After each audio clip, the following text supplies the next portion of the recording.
chers élèves, après que vous avez vu dans la première partie les fondements de base de l'économie et dans une deuxième partie les mécanismes de la production et de la répartition, aujourd'hui, nous allons s'intéresser à la troisième partie, les emplois des revenus, dans laquelle on va étudier le chapitre de la consommation.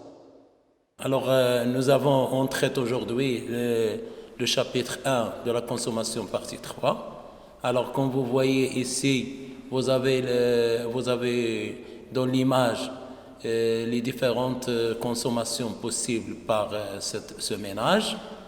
Vous avez les moyens, les produits alimentaires, vous avez les achats dans les grandes surfaces, etc. Alors, pour appréhender notre leçon, on prend l'exemple suivant. On vous donne si après le budget mensuel de deux personnes, un cadre et un ouvrier, pour le mois de décembre de l'année 2018.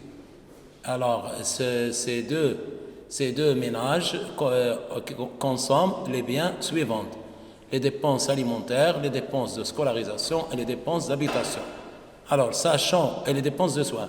Sachant que le revenu mensuel de M. Jouahri est de 15 000 et de M. Tahiri est de 4 800 dirhams, on vous demande de calculer l'épargne de chacun d'eux et de conclure. En deuxième question, on vous demande de calculer la structure en pourcentage des postes de consommation pour les ménages et de faire la conclusion. Alors, mes élèves, on sait bien que le revenu, c'est la somme de la consommation et de l'épargne. Alors, pour dégager et calculer l'épargne, on doit retrancher la consommation du revenu. Donc, épargne, il sera égal au revenu moins la consommation. Alors, pour faire notre solution à la première question, pour le premier ménage, M. Jouahri, il dégage une épargne de 2500 dirhams que vous voyez. Et pour M. Tahiri, il dégage une épargne de 100 dirhams. Alors, pour M. Jouahri, il a un revenu qui est très élevé, de 15 000, auquel correspond une épargne de 2500 dirhams, qui est élevée. Alors, par contre, pour M. Tahiri, qui a un revenu moins élevé, qui est de 4 800, avec une dépense totale de 4 700, qui lui donne une épargne de 100 dirhams. Donc, on peut conclure que, d'après l'exemple, que l'épargne augmente avec le niveau du revenu. Autrement, plus on a un revenu qui est élevé, plus on a une possibilité d'épargner plus. Alors, pour passer à la deuxième question du coefficient budgétaire, quand vous avez vu en statistique, vous avez vu ce qu'on appelle la fréquence, donc qui est égale à l'effectif sur l'effectif total fois 100, c'est la part en pourcentage. Là aussi, au niveau du budget de consommation, c'est similaire. Donc, on prend la dépense d'un poste qu'on divise sur le total des dépenses et on multiplie par 100. Alors, les résultats obtenus sont les suivantes sur ce tableau, que pour M. Jouahri et aussi pour M. Tahiri, ouvrier, qu'on va utiliser après. Alors, donc, en ce qui concerne notre point qu'on doit retenir, alors on va retenir que plus l'épargne augmente avec le niveau du revenu, c'est-à-dire plus le revenu qui est élevé, plus le niveau de l'épargne qui sera aussi élevé avec. Dans la deuxième conclusion, on constate que la part de l'alimentation dans le budget de consommation des ménages diminue au fur et à mesure que le niveau des revenus augmente. Et c'est là ce qu'on appelle la loi de l'économiste Engels. Alors, comme vous voyez, on fait un petit rappel de ce que vous avez vu au niveau de la première partie en économie. Alors, consommer un bien, c'est l'utiliser pour satisfaire soit un besoin de façon directe, c'est ce qu'on appelle la consommation finale, ou bien soit un besoin de production qu'on appelle la consommation intermédiaire. Alors, la consommation, c'est l'opération qui s'accompagne par la destruction, soit immédiate, rapide, du bien qui est consommé, on les appelle les biens non durables, par exemple les produits alimentaires, ou bien de façon lente sur une longue durée, ou bien une durée courte, une moyenne ou longue durée, qu'on appelle les biens durables, par exemple les automobiles, les mobiliers, les machines à laver, tous les biens durables. En ce qui concerne la consommation, comme opération économique de base, elle est la fonction principale des ménages et aussi des administrations publiques. Alors, on passe au premier point, les types de consommation. Alors, comme vous avez vu dans le chapitre sur les biens, on distingue deux types de biens. Là aussi, on va distinguer deux types de consommation, une consommation finale et une consommation intermédiaire. Pour la première, qui est la consommation finale, il cherche à satisfaire de façon directe le besoin et elle est effectuée par les ménages et l'État. Alors que la consommation intermédiaire, elle est effectuée par les entreprises, c'est une consommation productive pour fabriquer d'autres biens, par exemple les matières premières, l'énergie et le transport. On a aussi une deuxième distinction qu'on appelle la distinction consommation individuelle et consommation collective. Alors, pour la première, qui est la consommation collective, c'est l'utilisation des services collectifs non marchands, qui sont indivisibles. Ils sont fournis par les administrations publiques.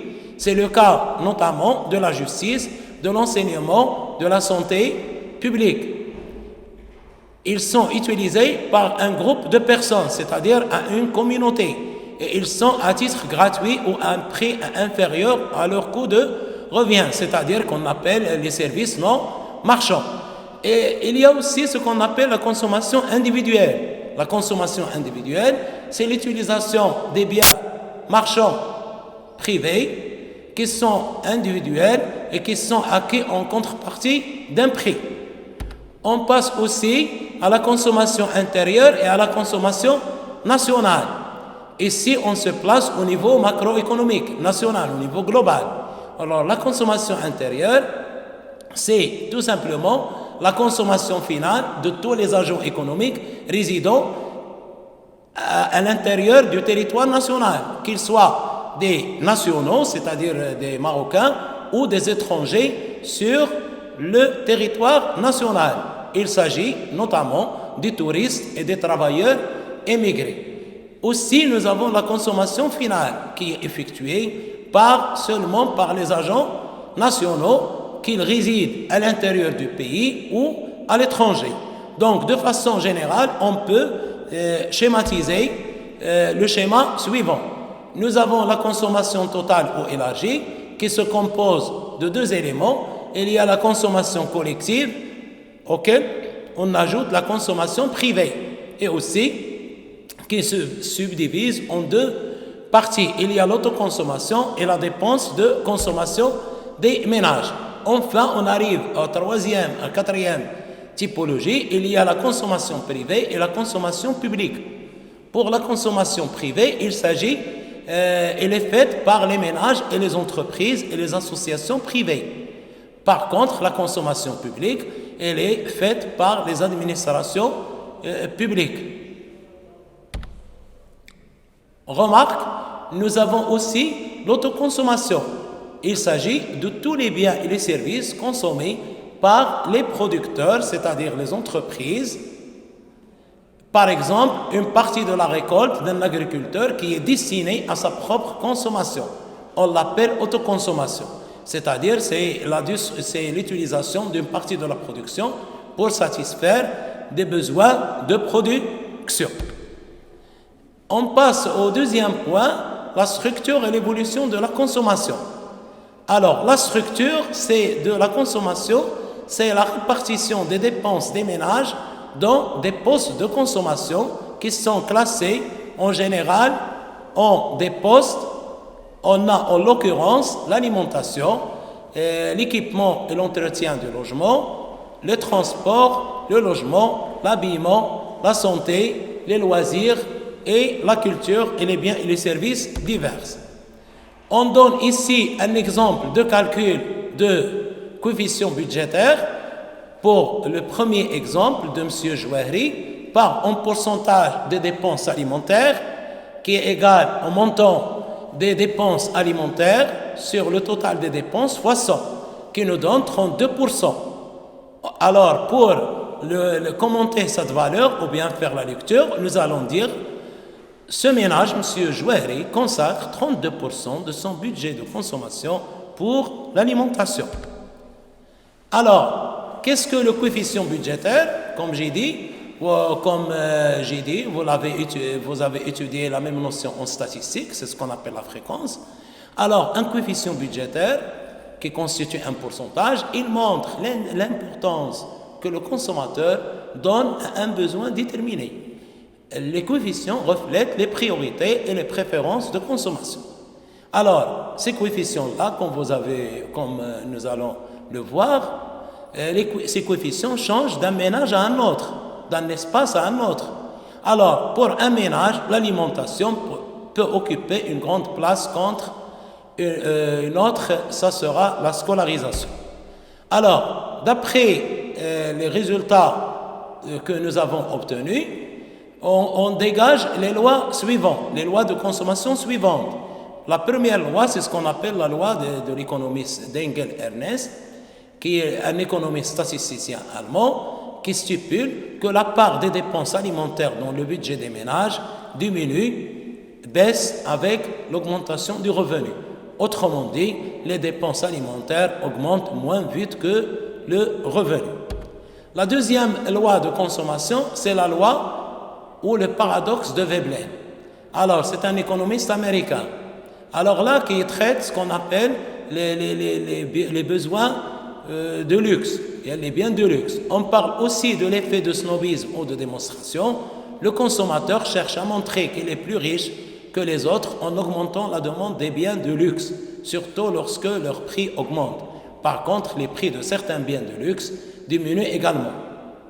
Donc, ne sont plus des produits d'appartenance. Ce paradoxe constitue une exception à la loi de la demande qui stipule lorsque le prix d'un bien diminue, sa demande augmente. Et enfin, on passe à la loi de Giffen. C'est également une exception à la loi de la demande qui stipule que malgré la hausse des prix, même si le prix d'un bien nécessaire augmente, ce qui est toujours la consommation et la demande des ménages augmentent. C'est le cas des biens inférieurs, par exemple le pain. Et on passe en dernier point à l'évolution de la consommation. D'après l'exemple de l'évolution de la consommation des ménages du Maroc depuis l'année 2001 jusqu'à l'année 2014, comme vous voyez, on constate que pour l'alimentation, pour le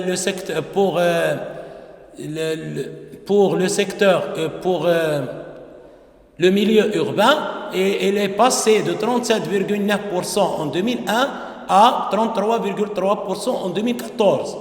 Pour le milieu rural, il est passé de 49,9% en 2001 à 47,3% en 2014. Et pour l'ensemble, c'est-à-dire la consommation au niveau global, il est passé, ce coefficient budgétaire, et il est passé de 41,3% à 37% en 2014. Alors que d'autres postes de consommation, ils ont connu d'autres changements. Alors, la remarque qu'on va dire, la conclusion, on va dire qu'on remarque qu'il y a une baisse de la part de la consommation alimentaire, dans la consommation totale, qui est passée de 41,3% en 2001 à 37% en 2014, soit une diminution de 4,3%. Alors, là, on vous présente une application qui est la suivante. Alors, soit le tableau suivant qui donne la répartition mensuelle d'un ménage par groupe de produits. Là, vous avez les postes, vous avez les dépenses en dirhams, et là, vous avez les coefficients à calculer. Alors, pour l'alimentation, la dépense est 1300, l'habillement c'est 200, et ainsi de suite jusqu'aux autres biens et services. Ce ménage dépense 400 dirhams. Alors, le travail qu'on vous demande, c'est quel est le montant de la consommation mensuelle de ce ménage. En deuxième question, on suppose que le revenu mensuel de ce ménage est de 5 000 dirhams. Calculez les parts.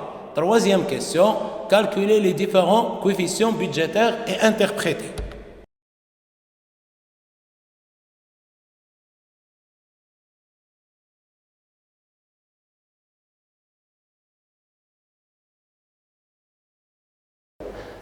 Chers élèves, enfin, j'espère que vous avez assimilé le chapitre de la consommation. Je vous remercie et à la séance prochaine, Inch'Allah.